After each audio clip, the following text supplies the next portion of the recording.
Le drapeau tricolore hissé sur la cathédrale, ce drapeau, c'est l'objet mis à l'honneur ce soir. Odile Barthélémy et Emmanuel Gambette sont allés le filmer au musée historique de la ville de Strasbourg.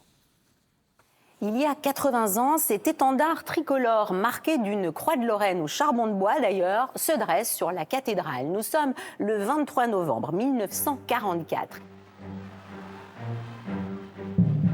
Les chars de la 2e DB du général Leclerc sont entrés dans Strasbourg. Et un des soldats du 1er régiment de marche des Safis marocains demande la permission d'aller planter un drapeau tout en haut de l'édifice.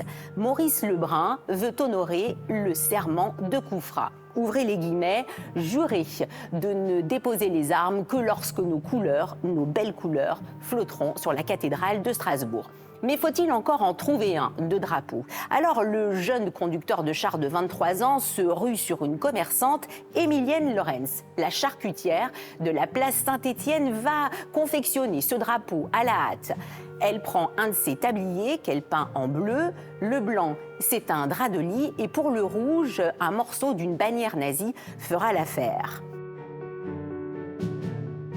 Dans un vent glacial à 142 mètres, Maurice Lebrun grimpe au sommet de la flèche, hisse le drapeau de la France libre. Il est 14h30. Les hommes de Leclerc ont donc tenu leur parole. Ils ont réalisé le serment de Koufra qu'ils avaient tenu 3 ans plus tôt dans le désert libyen.